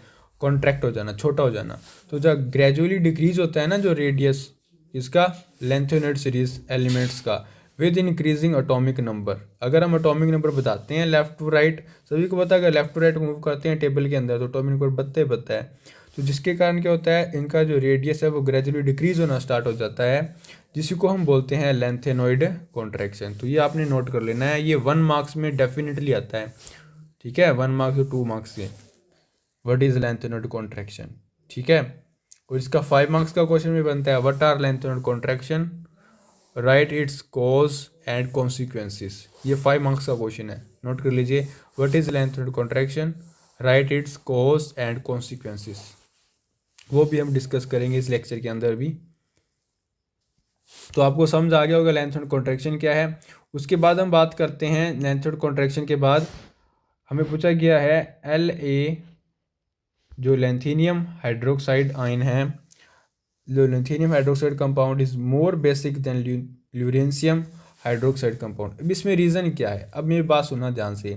अगर हम लेफ़्ट टू राइट जा रहे हैं, किसके अंदर? लेफ़्ट टू राइट जा रहे हैं, कौन से? लेफ़्ट से राइट जा रहे हैं एफ ब्लॉक में। मैंने बताया लेफ़्ट टू राइट जा रहे हैं तो रेडियस क्या हो रहा है? डिक्रीज़ हो रहा है। ठीक है, अब रेडियस अगर डिक्रीज़ हो रहा है इसका मतलब क्या निकला? अगर मान लो जो एल ए है और ओ एच है, इसके अंदर क्या है? जो एल ए है उसका साइज़ बड़ा है, तो इसके अंदर बॉन्ड लेंथ जो बी एल है, बॉन्ड लेंथ भी क्या होगी? ज़्यादा होगी। इसके अंदर बॉन्ड लेंथ क्या ज़्यादा है। बट बात करें एल यू और ओ एच, इसके अंदर क्या है? बॉन्ड लेंथ कम है L U and O H में, क्योंकि रेडियस क्या हो गया? डिक्रीज़ हो गया, किसका? यूरेनियम का। तो इसका रेडियस अगर डिक्रीज़ हो गया, तो अगर इसका रेडियस डिक्रीज़ हो गया दैट मीन्स हम बोल सकते हैं इसके अंदर बॉन्ड लेंथ भी क्या होगी? डिक्रीज़ हो गई, मतलब बॉन्ड क्या हो गया? स्ट्रॉन्ग हो गया। तो एल यू ओ एच के अंदर क्या है? बॉन्ड क्या है? स्ट्रॉन्ग है। ठीक है, पर एल ए ओ एच के अंदर बॉन्ड क्या है? वीक है। अब अगर वीक बॉन्ड है तो वो इजीली किसके अंदर कन्वर्ट हो जाएगा, आइंस के अंदर। Means La positive ion 3 positive ion जल्दी बनेगा, प्लस क्या बनेगा 3 OH नेगेटिव आइन बन जाएंगे। इसके अंदर क्या है, ये इजीली फॉर्म नहीं होगा, तो ये इजीली ब्रेक नहीं होगा। नेक्स्ट, ठीक है, अगर ये इजीली ब्रेक नहीं होगा तो मतलब ये OH आइन डोनेट नहीं कर पाएगा इजीली। अगर ये जो हमारे पास LuOH है जो सेकंड वाला दिया गया, ये easily OH negative ion donate नहीं करेगा, दैट मीन्स ये क्या हो गया, लेस बेसिक। बट हमारे पास जो लेंथेनम है वो क्या है, इजीली OH आइन क्या कर देगा, डोनेट कर देगा, दैट मीन्स वो क्या है हमारे पास है, मोर बेसिक। तो यही रीज़न है इसका, क्योंकि जो हमारे पास सेलेंथेनियम है उसके अंदर क्या है, कोवलेंट करेक्टर क्या है, कम है। इसके अंदर क्या है, कोवलेंट करेक्टर कम है क्योंकि बॉन्डिंग वीक है, बट इसके अंदर कोवलेंट करेक्टर क्या है, ज़्यादा है। ये इसका मेन रीज़न है। इस कोवलेंट करेक्टर के कारण वो इजीली OH वीक होने के कारण OH आइन इजीली डोनेट करते हैं, तो मोर बेसिक है। और जो हमारे पास लोरेंशियम का जो हाइड्रोक्साइड है वो हमारे पास किसमें स्ट्रॉन्ग कोवलेंट करेक्टर है, तो वो OH आइन इजीली डोनेट नहीं कर पाएगा, इसलिए वो क्या है, लेस बेसिक है। फिर हमारे पास नेक्स्ट क्वेश्चन है, why do ZR and HF have similar properties. तो ZR एंड HF की सिमिलर प्रॉपर्टी होती है, इसका रीज़न बताना है। तो both ZR and HF belongs to the fourth group, तो वो फोर्थ ग्रुप में बिलोंग करते हैं, सभी को पता है मुझे, फोर्थ ट्रांजिशन, ठीक है, फोर्थ ग्रुप में बिलोंग करते हैं। Such the element such as they have a similar outer electron configuration, इनकी क्या है, सिमिलर आउटर इलेक्ट्रॉन कॉन्फिगरेशन है। Hence the similar chemical property, तो इनकी क्या होगी, सिमिलर केमिकल प्रॉपर्टी होगी। Further due to the lanthanoid contraction, तो मेन रीज़न क्या है इसका, ये सिमिलरिटी शो करती हैं due to the lanthanoid contraction. यही इसकी क्या है, लेंथेनोइड कॉन्ट्रैक्शन की हम क्या कर रहे हैं, कॉन्सिक्वेंसेस कर रहे हैं, इसको हम कॉन्सिक्वेंसेस बोलते हैं, मतलब इसके रिजल्ट क्या निकले लेंथेनोइड कॉन्ट्रैक्शन के, ठीक है। तो due to the further contraction, due to the lanthanoid contraction, they have a similar atomic radii, क्या होता है उनका, सिमिलर एटॉमिक रेडियाई होता है, जिसकी किसके कारण, लेंथेनोइड कॉन्ट्रैक्शन के कारण। तो so hence they have similar physical property, तो इनकी फिजिकल प्रॉपर्टी भी लगभग क्या हो गई, सिमिलर हो गई। सो दो हम बोल सकते हैं, तो ZR and HF have a similar property. एक तो इनका इलेक्ट्रॉन कॉन्फ़िगरेशन लगभग सेम है, जिसके कारण की केमिकल प्रॉपर्टी सिमिलर हो गई, और इनका रेडियस भी लगभग क्या हो गया, कंपेरेबल हो गया due to lanthanoid contraction. So जो हमारे पास ZR और HF have a similar property. फिर आपने कर लेना what are actinoid compounds, actinoid simple lanthanoid की तरह ही हो गया, वहाँ पे 5F आ जाएगा। फिर पूछा गया है हमें next, the chemistry of lanthanoids is so identical explain. अब जो केमिस्ट्री ऑफ लेंथेनोइड है वो सो आइडेंटिकल है, क्योंकि एक तो हमारे पास जो लेंथेनोइड है वो +3 ऑक्सीडेशन स्टेट सारे ही शो करते हैं। सेकंड क्या हो गया, ड्यू टू लेंथेनोइड कॉन्ट्रैक्शन। अब लेंथेनोइड कॉन्ट्रैक्शन होने के कारण इनका जो रेडियस होता है ना, लगभग वो कंपेरेबल होता है, ज़्यादा लार्ज या डिफरेंट नहीं होता, मतलब कम ज़्यादा नहीं होता, लगभग सेम सा ही रहता है, जिसके कारण इनकी जो फिजिकल प्रॉपर्टी लगभग सिमिलर हो जाती है, और केमिकल प्रॉपर्टी इनकी ऑक्सीडेशन स्टेट की वजह से सिमिलर हो गई, ठीक है, जिनके कारण इनको थोड़ा ना हम डिफ़िकल्ट है, मतलब आइडेंटिकल हो जाते हैं। अगर आइडेंटिकल हो गई तो इसलिए इनको ना थोड़ा सा, इनकी जैसे हम बोल सकते हैं डिस्कवरी हो सकती है, या इनकी जो प्रॉपर्टी है वो हम सही तरीके से एक्सप्लेन नहीं कर पाते अलग अलग एलिमेंट्स की। तो इनके जो ऑक्सीडेशन स्टेट और रेडियस की वजह से इनके अंदर क्या है, थोड़ा बहुत ही डिफरेंस रहता है प्रॉपर्टीज़ का, इसलिए हम उनको क्या लगभग आइडेंटिकल ही मान लेते हैं। तो ये आपने याद रखना है, ड्यू टू लेंथेड कॉन्ट्रैक्शन लिख सकते हैं एक तो आप, और सेकंड क्या है, ऑक्सीडेशन स्टेट, ये दो लिख देना, आपको पूरे नंबर मिलेंगे। फिर नेक्स्ट है, out of iron 2 positive and Fe3 positive which is paramagnetic why. तो पहले आप आयरन 2 पॉजिटिव की इलेक्ट्रॉन कॉन्फ़िगरेशन लिख लीजिए। अब आयरन की इलेक्ट्रॉन कॉन्फ़िगरेशन क्या है, ये वाली लिखी हुई है इधर, क्या 3d6 4s2। अगर 2 की बात करें तो 2 के अंदर क्या रहेगा हमारे पास, आयरन 2 के अंदर, आयरन 2 के अंदर क्या है, 3d6 है, मीन्स 3d6 अब दिख सकता है आपको कि 1 2 3 4, 1 2 3 4 5 6, तो ये भी क्या है हमारे पास, पूछा गया मोर पैरामैग्नेटिक, ठीक है। तो इसके अंदर कितनी है, 4 अनपेड इलेक्ट्रॉन है, तो आयरन 2 के पास कितने हैं, 4 अनपेड इलेक्ट्रॉन है। अब बात करें आयरन 3 के मतलब कितने इलेक्ट्रॉन चले गए, अब डी में से भी एक चला गया और 2 एस के चले गए, मतलब 3d5। इसके पास कितने हो गए, 5 इलेक्ट्रॉन हो गए, आयरन 3 के पास कितने हैं, 5। अब जिसके पास जितने ज़्यादा अनपेड इलेक्ट्रॉन वो उतना ज़्यादा paramagnetic. Means iron 3 positive is a more paramagnetic than iron 2 positive. ये इसका आपका राइट आंसर है। ठीक है, इसमें एक्यूरेट में लिखा भी होगा इधर। तो इसमें आपने एक बात और है, बता देता हूँ आपको, इधर आपको मैग्नेटिक मोमेंट निकाल के भी शो करना हो सकता है। अब मैग्नेटिक मोमेंट का फॉर्मूला याद होना चाहिए आपको, mu is equal to root n into n plus two marks में ये भी पूछ सकते हैं, into B into M. B M का मतलब है बोहर मैग्नेटोन। तो एन क्या है, नंबर ऑफ अनपेड इलेक्ट्रॉन, ये याद रखना, एन क्या है, नंबर ऑफ अनपेड इलेक्ट्रॉन।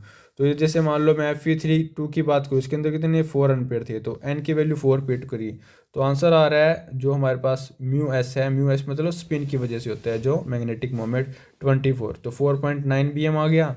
और आयरन 3 के अंदर कितने थे, 5 अनपेड इलेक्ट्रॉन थे, तो इसका आंसर है √35 5.9। तो Fe3 पॉजिटिव का जो मैग्नेटिक मोमेंट है वो ज़्यादा है, दैट मीन्स ये क्या है, मोर पैरामैग्नेटिक करेक्टर शो करेगा as compare to Fe2 positive. तो इस तरह से आप इन सभी के आंसर करने हैं, आपको अच्छे से इनको करके आना स्टूडेंट्स पेपर के अंदर। फिर आपके पास है why enthalpy of atomization of transition metal are high. अब इसकी इंथैल्पी ऑफ एटमाइजेशन हाई क्यों होती है, अब पहले आपको पता होना चाहिए इंथैल्पी ऑफ एटमाइजेशन होती क्या है। कोई भी क्रिस्टल में से एक एटम को अलग करना, इसको हम क्या बोलते हैं, इंथैल्पी ऑफ एटमाइजेशन। ये हाई क्यों है, क्योंकि इनके अंदर क्या होता है, स्ट्रॉन्ग मेटेलिक बॉन्ड्स होते हैं, जो रीज़न मैंने पहले भी एक्सप्लेन कर चुका हूँ। जितने ज़्यादा अनपेड इलेक्ट्रॉन होंगे, क्योंकि अब पता है आपको जो ट्रांजिशन मेटल है उनके पास क्या होते हैं, अनपेड इलेक्ट्रॉन प्रेजेंट होते हैं। तो अनपेड इलेक्ट्रॉन प्रेजेंट होते हैं, जिसके कारण उनके बीच में क्या होती है, स्ट्रॉन्ग मेटल मेटल बॉन्डिंग होती है, जिसके कारण उनकी इंथाई हाई बोल सकते हैं, इंथैल्पी ऑफ एटमाइजेशन होती है। फिर हमारे पास एक जो क्वेश्चन बहुत बार रिपीट हो जाता है हमारे पास पेपर्स के अंदर, वो क्वेश्चन है हमारे पास, what are the interstitial compound. Interstitial compound क्या होते हैं, and why such compounds as well known for the transition metals. Interstitial compound होते क्या हैं, the transition metals form a large number of interstitial compounds because the small atoms of certain non-metallic elements such as hydrogen, boron, carbon, nitrogen, oxygen. जो hydrogen, boron, carbon, nitrogen होते हैं ना, ये क्या होते हैं, नॉन मेटेलिक कंपाउंड होते हैं लगभग। ये क्या करते हैं, जो मेटल होता है ना हमारे पास मेटल, अब मेटल के अंदर क्या होते हैं, एटम होते हैं, तो इन एटम्स के बीच में क्या होता है, वॉइड होता है। जैसे ये वॉइड स्पेस है, मतलब खाली स्पेस बोलते हैं। इस खाली स्पेस के अंदर क्या करते हैं, जो ये सिमिलर एटम होते हैं, छोटे छोटे एटम, जैसे हाइड्रोजन हो गया, कार्बन हो गया, नाइट्रोजन हो, ये कहते हैं इसके अंदर ट्रैप्ड हो जाते हैं। जैसे कि मतलब इसके अंदर ट्रैप हो जाते हैं, क्या हो गया, ट्रैप हो गए in the voids of lattice of transition metals, जिनके कारण इनके पास क्या एक स्टेबल कंपाउंड बन जाता है इनका, क्या पूरा एक स्टेबल क्रिस्टल बन जाता है उस इंटरस्टिशियल। अब यहाँ पे जो वॉइड है ना, वॉइड, उसको हम एक नाम और भी देते हैं, क्या, इंटरस्टिशियल साइट। क्या, इंटरस्टिशियल साइट मतलब ऐसी साइड जहाँ पे कोई भी कार्बन, हाइड्रोजन या नाइट्रोजन वगैरह एटम आके फिट हो सकता है, उसको हम इंटरस्टिशियल साइट बोलते हैं। तो इसलिए जो हमारे पास जो कंपाउंड बनते हैं इस तरह से, उनको हम इंटरस्टिशियल कंपाउंड बोलते हैं। और ये क्या होते हैं, स्टेबल होते हैं, क्योंकि सारी स्पेस क्या होती है, ऑक्वायर हो जाती है यहाँ पे। इससे जो वॉइड होते हैं ना, वो सब फिल हो जाते हैं। तो आपको पता ही हो, जितना हमारे पास हार्ड कोई भी चीज़ पूरी फिल होती है तो वो क्या होती है, हार्ड होती है। ठीक है, इसलिए हमारे पास जो इंटरस्टिशियल कंपाउंड है वो स्टेबल होते हैं, हार्ड होते हैं। अब आपको पता लग गया होगा होते क्या हैं। ठीक है, ये नोट कर लेना आप, इसके स्क्रीनशॉट ले लीजिए। फिर मेरे पास नेक्स्ट क्वेश्चन है, transition metals their and many compound are good catalyst. Good catalyst की तरह एक्ट करते हैं, इसका रीज़न भी हम पहले कर चुके हैं। और गुड कैटलिस्ट मतलब जो गुड कैटलिस्ट, या हम बोल सकते हैं गुड कॉम्प्लेक्स फॉर्म करते हैं। अब कैटलिस्ट का मेन रीज़न हो गया due to presence of unpaired electron हो गया, और जो metal unpaired electron and transition metal possesses capacity to absorb and emit of wide range of energy. इसलिए क्या है, वो वाइड रेंज ऑफ एनर्जी क्या है, एब्जॉर्ब कर सकते हैं। And by doing so the transition metal makes the energy required energy for the activation available. तो अब कैटलिस्ट क्या करता है, वो एक्टिवेशन एनर्जी अवेलेबल करा देता है, किसको, रिएक्टेंट मॉलिक्यूल्स को, जिसके कारण वो गुड कैटलिस्ट की तरह एक्ट कर सकता है। और एक सेकंड क्या है, जो ट्रांजिशन मेटल है उनकी क्या वेरिएबल ऑक्सीडेशन स्टेट होती है। दीज में फॉर्म इंटरमीडिएट कंपाउंड, इसलिए वो क्या करते हैं, इंटरमीडिएट कंपाउंड फॉर्म कर सकते हैं रिएक्शन के अंदर, and with one of the reactants, and these intermediate provide a new path. अब जैसे इंटरमीडिएट बनेगा वो एक रिएक्शन को एक नया पाथ प्रोवाइड कराता है with the lower activation energy, means जो कैटलिस्ट है वो एक लोअर एक्टिवेशन एनर्जी का पाथ प्रोवाइड करवा देते हैं with the formation of intermediate. फिर थर्ड क्या है, ट्रांजिशन मेटल्स आल्सो प्रोवाइड है सूटेबल लार्ज सरफेस एरिया। एक तो क्या है, वो लार्ज सरफेस एरिया प्रोवाइड कराते हैं किसको, रिएक्टेंट्स को हैं, एंड विद फ्री वैलेंसीज। और जो डी ब्लॉक है उनके पास डी ऑर्बिटल होते हैं डी ब्लॉक एलिमेंट के पास, तो वो उनकी फ्री वैलेंसीज भी प्रोवाइड कराती हैं। So the reactant can easily absorbed, तो रिएक्टेंट को क्या ईजिली एब्जॉर्ब करते हैं और उनके बीच में क्या करा देते हैं, रिएक्शंस करवा देते हैं।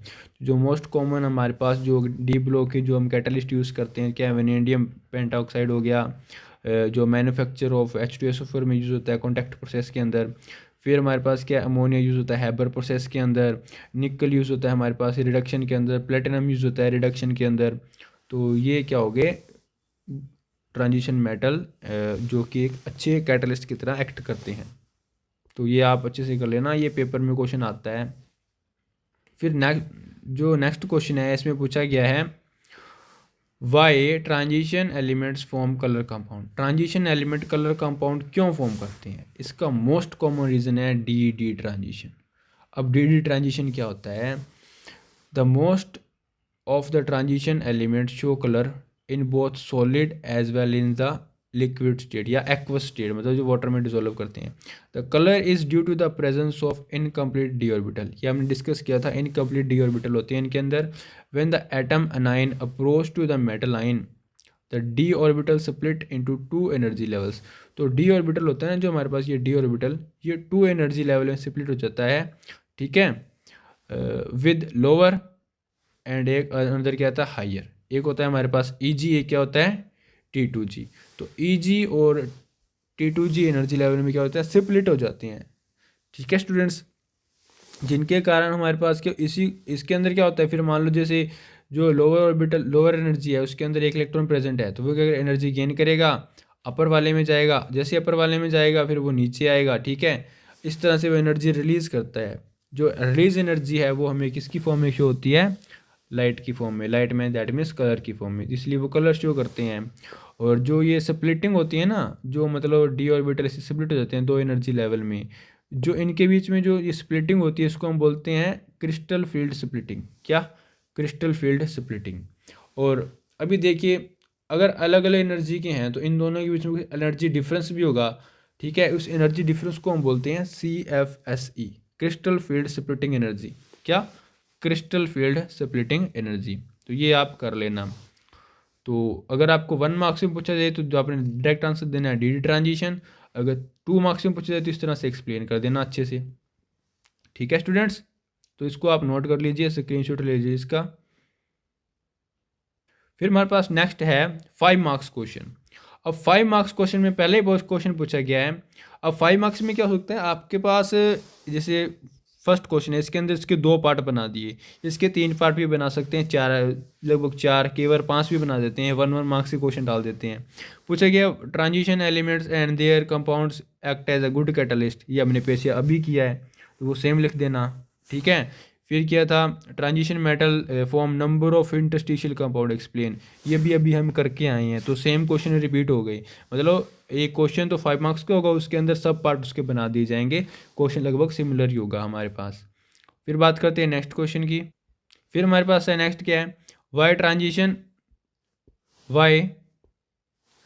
Transition elements form colour compound, ये अभी हमने किया था, ड्यू टू डी ट्रांजिशन हो गया, उसको विद डायग्रामेटिकली एक्सप्लेन कर देना। फिर हमारे पास नेक्स्ट क्या है, why transition metals form alloys and other transition metal easily, मतलब अलॉयज फॉर्म कर देते हैं, वो सेम ही कंसेप्ट हो गया। जैसे हम इंटरस्टिशियल कंपाउंड बनाया था, इंटरस्टिशियल में क्या किया था हमने, 1-2 एटम के बीच में हमने वॉइड में कोई एटम फिल किया था। अलॉयज के अंदर क्या करते हैं हम पूरा एटम ही चेंज कर देते हैं। जैसे मान लो इधर हमारे पास 3 सेम एटम प्रेजेंट थे, इसके अंदर से क्या करते हैं हम एक एटम को चेंज कर देते हैं, किसका, कोई भी एक एटम को इधर चेंज कर दिया और उसकी जगह हमारे पास कोई नया एटम आ जाता है, मतलब कोई क्रिस्टल में से एक एटम को रिप्लेस करके दूसरा एटम ऐड कर देना। ठीक है, तो उसे हम क्या बोलते हैं, एलॉय। और ये ट्रांजिशन मेटल फॉर्म करती हैं क्योंकि इनकी वेरिएबल ऑक्सीडेशन स्टेट होती हैं इसलिए, और लार्ज सरफेस एरिया होता है। हमारे पास नेक्स्ट क्वेश्चन है, why transition metal exhibit large number of oxidation state. अब ये large number of oxidation state show करती हैं, इसका मेन रीज़न क्या आपके पास, क्योंकि इनके पास two different set of orbital होते हैं डी ऑर्बिटल के, ठीक है, मतलब टू डिफरेंट एनर्जी लेवल्स होते हैं इनके पास। एक तो ये हो गया, और इनके पास क्या होते हैं, वैकेंट डी ऑर्बिटल अवेलेबल होती हैं। और अगर कोई मेटल के पास वैकेंट डी ऑर्बिटल है, मतलब डी के अंदर कितने हो गए, लगभग 1 से 10 इलेक्ट्रॉन हो सकते हैं, जिसके कारण वो 1 से 10 इलेक्ट्रॉन को वैरी भी कर सकते हैं। अगर वैरी करते हैं, अगर मतलब कंपाउंड बनाते हैं अगर वो ऑक्सीडेशन स्टेट का, तो हमारे पास क्या, उनके वेरिएबल ऑक्सीडेशन स्टेट भी हो सकते हैं लार्ज नंबर ऑफ के। इसमें लिखा हुआ है, the transition elements due to the availability of both n-d and ns electrons for the bond formation, as the energy of the ultimate cell d orbitals and ultimate s orbitals are nearly same, तो energy nearly same होती है, since there is a very little difference between energy of orbitals, both energy levels can use for the bond formation। इसलिए दोनों bond जो electron है s और d के, वो हमारे पास यूज हो जाते हैं बॉन्ड फॉर्मेशन के अंदर। तो the sum of the total of n s and unpaired n-1d orbitals electrons determines the highest oxidation state shown by the transition elements.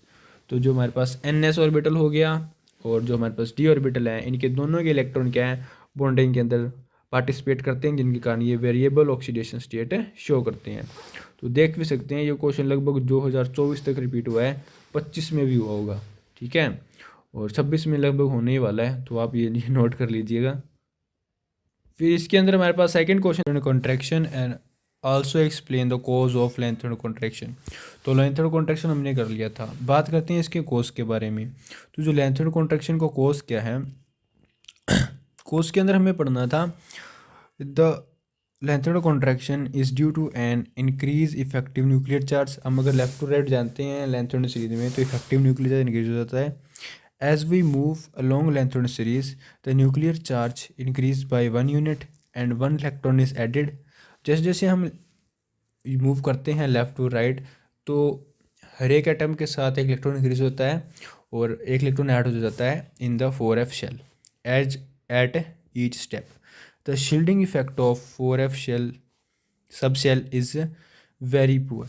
तो जो शील्डिंग इफेक्ट होता है वो वेरी पुअर होता है। इसका रीज़न क्या है, because of its diffuse shape. तो जो एफ की डिफ्यूज शेप होती है, जिसके कारण इसका शील्डिंग इफेक्ट वगैरह कम हो जाता है।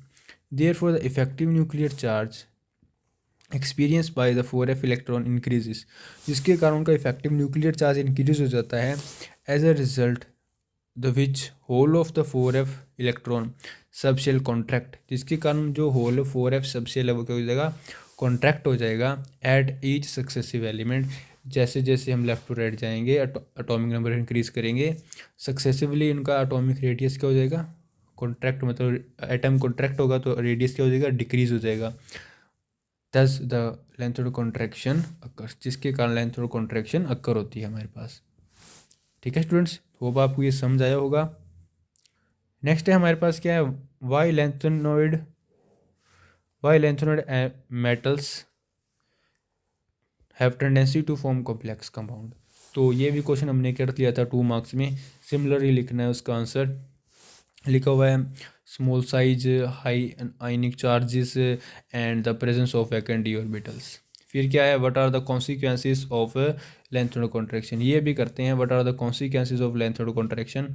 जो हमारे पास लेंथेड कॉन्ट्रैक्शन है उसके कॉन्सिक्वेंसेस क्या है हमारे पास, तो जिसके अंदर से हमारे पास जो फर्स्ट कॉन्सिक्वेंसेस है इसके अंदर लिखा गया है, consequences of lanthanoid contraction, the lanthanoid contraction result in similarity in size of the belonging same group of third and transition second और थर्ड ट्रांजिशन सीरीज़। तो हमारे पास सेकंड और थर्ड ट्रांजिशन सीरीज़ है, उनके जो एलिमेंट्स हैं उनकी जो क्या है साइज़ के अंदर जो सिमिलैरिटी शो करता है वो किसके कारण होती है, लेंथेड कॉन्ट्रैक्शन के कारण। सेकंड क्या है, due to lanthanoid contraction the change in ionic radius of lanthanoid ions is very small. तो उनके जो रेडियस का जो रेडियस है वो चेंज स्मॉल होता है। As a result the chemical property are similar. This this make the separation of lanthanoid compounds are difficult. हमने किया था जो लेंथेनोड कंपाउंड है वो क्वाइट सिमिलर प्रॉपर्टीज़ की होते हैं, वो उसका रीज़न क्या है, सेम रेडियस। ठीक है, तो ये भी इसकी कॉन्सिक्वेंसेस हो गई कि लेंथेनोड कंपाउंड को सेपरेट करना भी क्या हो गया, डिफ़िकल्ट हो गया, जिसके कारण फिर क्या है, due to the lanthanoid contraction size of lanthanoid ions decreases from lanthanum to lutetium, the covalent character of hydroxide increases। तो मैंने बताया था covalent character left to right क्या हो गया, इंक्रीज हो गया, hence the basic strength decrease. अगर कोवलेंट करेक्टर इंक्रीज होता है तो बेसिक स्ट्रेंथ मीन्स अगर बॉन्ड स्ट्रेंथ इंक्रीज होगी तो bond weak to easily break नहीं होगा, इजीली ब्रेक नहीं होगा तो वे चाइन इजीली डोनेट नहीं होंगे, तो हमारे पास वो क्या हो जाएगा, लेस बेसिक हो जाएगा। तो basicity left to right on increasing length और कॉन्ट्रैक्शन बोल सकते हैं क्या होती है, डिक्रीज होती है। फिर क्या है, ड्यू टू लेंथ और contraction electron activity increases from the elements lanthanum to the lutetium. तो ये इसकी थी 4 कॉन्सिक्वेंसेस, तो ये आप अच्छे से नोट कर लीजिएगा इनको।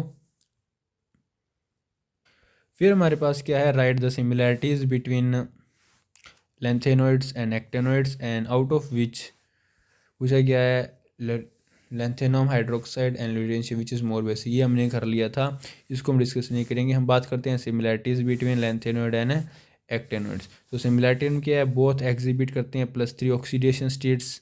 ठीक है, in both series the 4f orbital being progressively filled, f orbital filled होते हैं progressively. Both are electropositive and show high reactivity, high reactivity electropositive होते हैं। लाइक लेंथेनोइड कॉन्ट्रैक्शन एक्टेनोइड भी हमारे पास एक्टेनोइड कॉन्ट्रैक्शन शो करते हैं। And the contractions of due to the poor shielding effect of 4f and 5f। यहाँ पे पहले 4f आना था, फिर 5f आना था। Electron in the actinoids and lanthanoid respectively, respectively लिखा है तो मतलब 5f किसके लिए, एक्टेनोइड, और 4f किसके लिए, लेंथेनोइड के लिए। And both exhibit spectral and magnetic property. दोनों स्पेक्ट्रल मतलब जो spectral lines and magnetic means magnetic behaviour show करती हैं, पैरा और डायमैग्नेटिक वगैरह। तो ये अच्छे से नोट कर लीजिएगा आप। चलिए मूव करते हैं नेक्स्ट क्वेश्चन की तरफ। फिर हमें पूछा गया what is the difference between, what is the difference between lanthanoid and actinoids, ये भी हम करेंगे अभी। फिर transition metal high melting and boiling point, ये तो हमने कर लिया था। मीन्स एक एफ ब्लॉक में से आने वाला है 5 मार्क्स में क्वेश्चन, और प्लस अगर उसके अंदर जैसे मान लो 5 मार्क्स का है, उसका ए और बी पार्ट है, तो ए पार्ट मान लो अगर आपके लेंथेनोइड का है तो बी पार्ट है आपका D block, lanthanoid F block का हो गया, और बी पार्ट किसका, डी ब्लॉक का भी हो सकता है। तो वो थोड़ा आपने ध्यान रखना है कि आपने डी और एफ ब्लॉक दोनों अच्छी तरह से पढ़ के जानी है। और एक बात बता देता हूँ, जिसने ये पूरी वीडियो देख ली ना, उसके तुम्हारा डी एफ ब्लॉक में कोई डाउट नहीं रहने वाला। अभी करते हैं डिफरेंस बिटवीन लेंथेनोइड्स एंड एक्टेनोइड्स। तो लेंथेनोइड और एक्टेनोइड में डिफरेंस फर्स्ट है ऑक्सीडेशन स्टेट। अब लेंथेनोइड है वो हमारे पास क्या था, shows mainly +3 oxidation state except few cases, जैसे हमारे पास एक होता है EU एंड CE सीरियम, वो हमारे पास क्या है +4 शो करते हैं। बट एक्टेनोइड +3 तो हमारे पास कॉमन ऑक्सीडेशन स्टेट होती है, बट आल्सो हायर ऑक्सीडेशन भी स्टेट शो करते हैं एक्टेनोइड्स के कंपाउंड, सच एज +4 भी शो कर सकते हैं, +5, 6 और 7 भी शो करते हैं। ठीक है, बाइंडिंग एनर्जी 4f ऑर्बिटल्स की मतलब आपके पास हायर बाइंडिंग एनर्जी होती है, और 5f की क्या होती है, लोअर होती है। फिर क्या है shielding effect, 4f electrons have a greater shielding effect and 5f electron have a poor shielding effect. अब अगर लेंथेनोइड में हमारे पास ग्रेटर शील्डिंग इफेक्ट है, देयरफॉर आयनिक जो इनकी कॉन्ट्रैक्शन है वो लेस होगी, और एक्टिनोइड में कॉन्ट्रैक्शन क्या होगी, ज़्यादा होगी। फिर है टेंडेंसी टू फॉर्म कॉम्प्लेक्सेस, तो हमारे पास the tendency to form complex is less. तो लेंथेनोइड की टेंडेंसी कम होती है हमारे पास कॉम्प्लेक्स फॉर्म करने की, बट एक्टिनोइड की टेंडेंसी क्या होती है, ग्रेटर होती है, मतलब ज़्यादा होती है। फिर हमारे पास आ गया बेसिक करैक्टर। अब बेसिक करैक्टर के अंदर हमारे पास जो लेंथेनोइड होते हैं वो लेस बेसिक होते हैं, और एक्टिनोइड क्या होते हैं, मोर बेसिक होते हैं। ठीक है स्टूडेंट्स, फिर बात करें tendency to form oxo ions. Oxo मतलब जो ऑक्सीजन के आइंस हैं, तो लेंथेनोइड है वो ऑक्सीजन के आइंस फॉर्म नहीं करते, बट हमारे पास जो एक्टिनोइड है वो ऑक्सीजन के आइंस फॉर्म करते हैं, such as uranium U positive and polonium O2 positive. तो इस तरह के आयन बनते हैं इसके अंदर।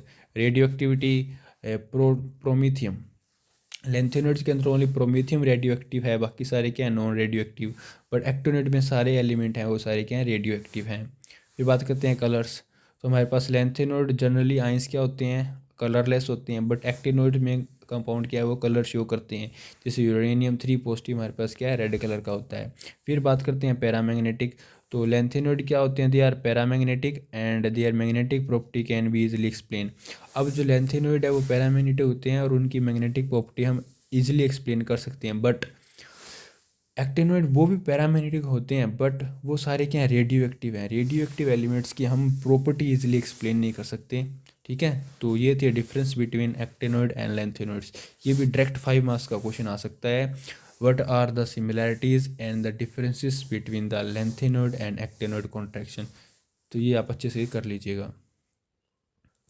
ठीक है स्टूडेंट, ये लेक्चर हम यही समाप्त करते हैं लैंथेनोइड और एक्टिनोइड्स का। अगर वीडियो अच्छी लगी हो तो वीडियो को शेयर कीजिएगा और हमारे साथ कनेक्ट हो जाइए। और नेक्स्ट लेके आ रहे हैं कोऑर्डिनेशन कंपाउंड के मोस्ट इंपॉर्टेंट क्वेश्चंस वीडियो। चलो तक मिलते हैं।